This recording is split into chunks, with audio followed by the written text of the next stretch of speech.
If your left hand is slowing you down, feels unbalanced with your right hand, or is holding you back from playing the way that you hear in your head, then I've got the perfect exercise for you today, mate. I've taught this exercise to hundreds of drummers over the years and seen it make a massive impact on the speed, control, and accuracy of your left hand. So if you practice the concepts that we go through today, then it's guaranteed to do the same thing for you. So let's transform your left hand from a soggy little wet fish to a bad boy piranha. Now to get started, all we got to do is set ourselves up with an 8th note groove. Today, we're just going to play 8th notes up on the hi-hat, kick on beat 1 and a beat 3, and then our snare on beat 2 and 4 for our accent.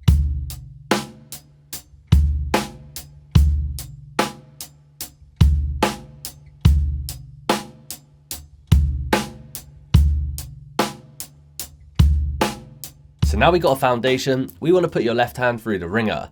And in order to do that, we're going to go through 4 different options, each with its own challenge. And then once we've gone through all 4 of the different options, we'll piece them together into one continuous exercise. So it's a bit of a beast. So let's have a look at our first example. So option 1 is we're going to add in ghost notes in between the hi-hat on a 16th note placement. This will mean that you're playing a single stroke roll between your hi-hat and your snare drum, and then you want to bring your right stick down to the snare drum for your accent on beat 2 and 4 so that we can still hear that backbeat feel. You can experiment with the dynamics, but it is important to play your left hand ghosted and your right hand accented so that it still sounds like a groove. Otherwise, if you play your left hand too loud, there's no definition to your groove.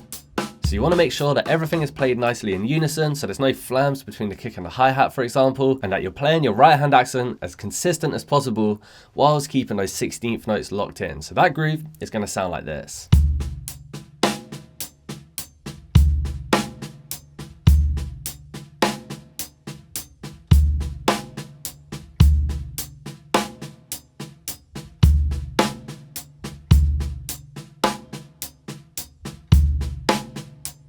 By the way, you can grab the notation from today's video for free by hitting the link in the video description. You'll also find a link down there to join a waiting list for a program that I'm considering putting together. Basically, I'm thinking about putting something together that bridges the gap between online lessons and in-person lessons. So it'd be a shorter, more intensive program where we could really accelerate your progress on the drums, and you'd work one-on-one with me, taught online, in small groups with live lessons and Q&As, as well as being given video lessons and notations and assignments to submit for feedback. But the whole idea would be to level up your playing technically, musically, and creatively, whilst getting personalized support throughout. So if this sounds like something that would be up your street, then you can join the waiting list down below, and if enough people join the waiting list, then I'll go ahead and create the program. So keep an eye out for updates in your inbox. Anyway, back to the video. So now we've got our 16th note ghost notes going in between the hi-hat, so it's time to take it up a level. And this time we're going to play 16th note triplet ghost notes. What this will mean is that your sticking becomes right, left, left, right, left, left. We want to make sure that every note is spaced evenly, and again we can ghost note our left hand and bring our right stick down to the snare drum on beat 2 and beat 4 for our accent. So you just want to make sure you're really feeling those triplets. Triplet, triplet, triplet, triplet, triplet, triplet, triplet, triplet. Let's give it a try.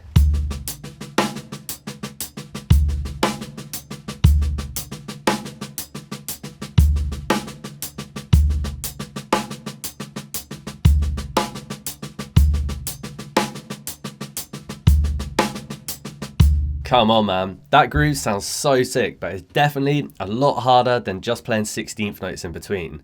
So take your time and go nice and slow with the groove, and then gradually start to bump up your tempo as you grow in confidence. Now later on in the lesson, when we piece it all together, we'll play it a lot faster, but for now, let's go on to our next option. This time, we're going to change our ghost notes from 16th note triplets to 32nd notes. So this groove will kind of just feel like you're playing loads of left, left, right drags, but your right hand is playing 8th notes rather than quarters, which you traditionally play. So basically, we fit 2 really quick ghost notes in between every hi-hat. Now the purpose here is not even that it's more difficult than the 16th note triplets, because really it will depend which feel you've worked on more as to which one you find harder than the other, but it's more important that you have different options and that you have the control to play any subdivision that you choose to. So this groove will challenge you and stretch your technique in a different way. So let's have a listen to how it sounds.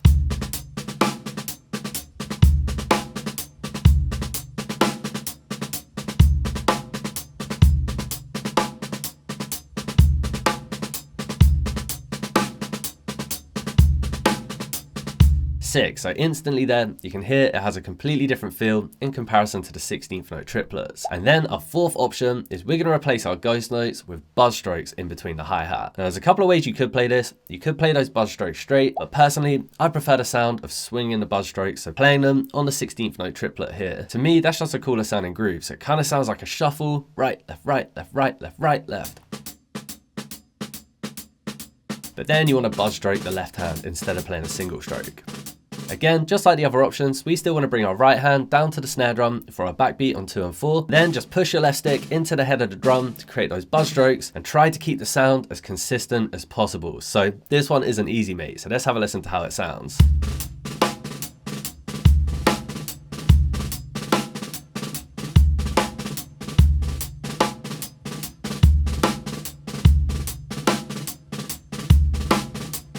Come on, man, something about that swung feel on the buzz strokes just sounds super sick to me.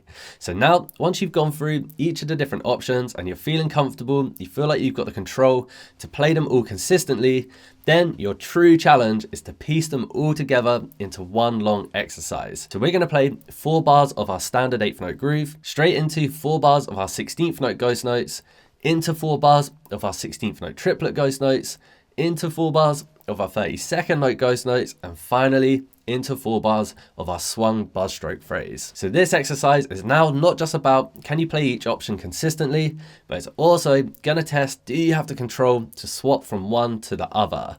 So we're gonna play this a little faster, now we're piecing it all together. So the goal tempo for this entire exercise is gonna be 100 BPM. Now if you're thinking 100 BPM doesn't sound that fast, just remember that we're not just playing 16th notes here. This is 100 BPM, including playing 16th note triplets and 32nd notes, so it's pretty rapid.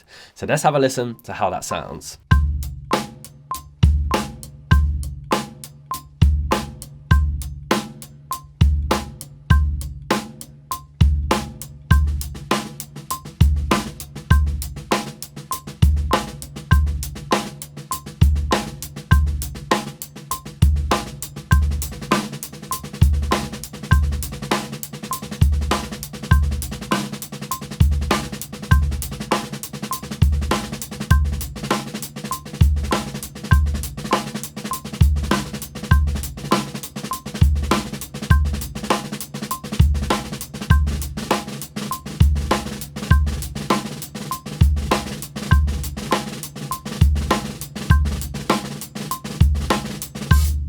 That is a proper challenge.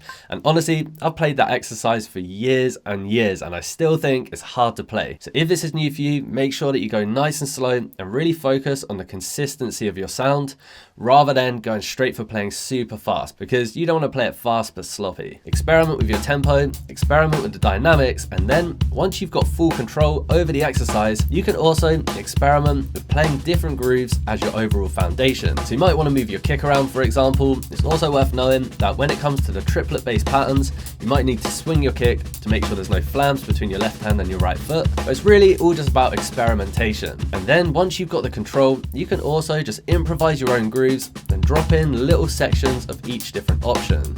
Start to mix and match them together to see what you can come up with. Of course, a lot of the time, the subdivisions you choose to play will be influenced by the other musicians you're playing with, but having that control there and the knowledge of which one it is you're playing at a time will give you so many more options to get creative with. I'm looking forward to hearing what you come up with, and if you're on an absolute warpath and just looking for more ways to level up your drumming, then why not check out this video here, where we dig into essential coordination that will take your playing to the next level, and I'll catch you over there.